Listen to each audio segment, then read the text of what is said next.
Butterfly real estate యాజమాన్యం రంగారెడ్డి జిల్లా ఆమనగల్లు ప్రాంతంలో రైతుల భూములను అక్రమంగా లాక్కుంటూ భయభ్రాంతులకు గురి చేస్తూ దౌర్జన్యాలపై చర్యలు తీసుకుని తమకు న్యాయం చేయాలని బాధితులు ప్రభుత్వాన్ని వేడుకుంటున్నారు. ఈ విషయంపై సీఎం రేవంత్ రెడ్డి డీజీపీకి ఫిర్యాదు చేసినట్లుగా వెల్లడించారు. మలక్పేటలో హైకోర్టు న్యాయవాది రాపోలు భాస్కర్ నివాసంలో బాధితులు మాల్కిడి వెంకటకిషన్, జి మంచుకొండ, హైమావతి, నేనావత్ చంద్రు నాయక్, జటావత్ రాములు సమావేశం నిర్వహించారు. పోలీసులు, రెవెన్యూ శాఖలోని కొందరు అధికారులు బటర్ఫ్లై రియల్ ఎస్టేట్ నిర్వాహకులు అంటకాగడంతో బినామీ పత్రాలతో భూములను కొల్లగొడుతున్నారని ఆగ్రహాన్ని వ్యక్తం చేశారు. ప్రశ్నిస్తే అక్రమ కేసులు బనాయించి జైలు పాలు చేస్తున్నారని ఆరోపించారు. ఆమనగల్లు, కడ్తాల్ పరిసరాల్లో వందలాది రైతుల నుంచి భయపెట్టి భూములు బలవంతంగా స్వాధీనం చేసుకున్నారని తెలిపారు. అమాయక రైతులను భయపెట్టి భూములను కబ్జా చేశారని ఆరోపించారు. అక్రమార్కుల నుంచి తమ భూములను కాపాడాలని వేడుకుంటున్నారు. వాళ్ళతో కుమ్మక్కై అన్యాయంగా వ్యవహరిస్తున్నటువంటి పరిస్థితి. పేదలు, బాధితులు అన్యాయం జరిగిందని పోతే వాళ్ళ కేసులు తీసుకుంటలేరు, కేసులు కడతలేరు, న్యాయం చేయట్లేదు. ఇది పరిస్థితి.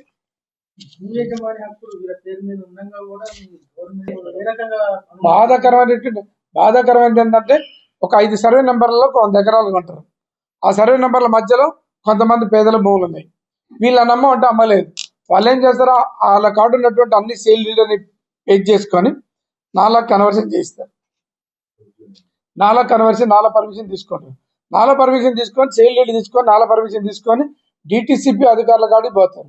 వాళ్ళు ఏం చేస్తారు, ఒక సర్వే మ్యాప్ వేస్తారు.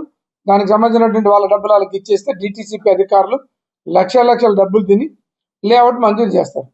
మంజూరు చేసిన తర్వాత వాళ్ళు ప్లాట్ చేసేటప్పుడు వీళ్ళ పేరు మీద ప్లాట్ ఉంటుంది, వీళ్ళ పేరు మీద భూమి ఉంది, వీళ్ళ పేరు మీద పాస్ పుస్తకాలు ఉన్నాయి. కానీ వీళ్ళకి తెలవకుండా వీళ్ళ భూమి నాలా కన్వర్ట్ అవుతుంది. ఫిజికల్గా వీళ్ళ భూమిని వాళ్ళ వెంచర్లో కలుపుకొని ప్లాట్లు అమ్మేస్తారు. చాలా మంది అమాయకుల్ని, కొన్ని వేల మంది అమాయకులకు పట్ట ఒక కార్డు ఉంటుంది. వాళ్ళకు రిజిస్ట్రేషన్ చేసేటటువంటి ప్లాట్లు కొన్న వాళ్ళకు రిజిస్ట్రేషన్ చేసేది ఒక కార్డు ఉంటుంది, సర్వే నెంబర్ 51. కానీ వాళ్ళకు ప్లాట్ ఇచ్చింది సర్వే నెంబర్ 31. పొజిషన్లో లేరు వీళ్ళు. మా వాళ్ళు కొంతమంది పొజిషన్లు ఉంటే కొంతమంది భూములు అక్రమంగా ఆక్రమించుకొని లేఅవుట్లో కలిపి పెద్ద ఎత్తున వాళ్ళ మనుషులు ఉంటారు. 100 మంది 50 మందిని మనుషులు పెట్టడం, పోలీసు వాళ్ళు పిలవటం. వీళ్ళు భూములకు పోతే ఎంట్రన్స్ పెట్టేస్తారు. ఇప్పుడు నేనవత్ చెందానంటే ఆయనకు భూమి ఉంది, లోపల వెంచర్ ఉంది. ఇంకొక ఆయన ఒక అతను జటావత్ రాములు అని ఒక ఆయనకు భూమి ఉంది, ఆయన భూమి లోపల ఉంది. చుట్టూ ఫెన్చర్ కట్టిండ్రు, చుట్టూ ఫెన్సింగ్ ఉంటుంది. మెయిన్ గేట్ దగ్గర సెక్యూరిటీ పెడతారు. నా భూమి లోపల ఉందంటే లేదు, నీ భూమి ఎక్కడుందో ఎత్తుక్కోపో అంటారు, ఎలగొడతారు. ఇది దారుణమైనటువంటి పరిస్థితి.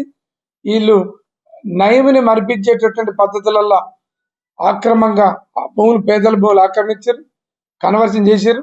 అక్రమ లేఅవుట్ల మీద విచారణ జరపాలి. అక్రమంగా భూములు ఓకాడు ఉంటే ఓకాడు మంజూరు చేసినటువంటి లేఅవుట్లను క్యాన్సిల్ చేయించాలి. పేదల భూములు ఆక్రమించుకున్నటువంటి వీళ్ళ మీద చట్టపరమైనటువంటి చర్యలు తీసుకోవాలి.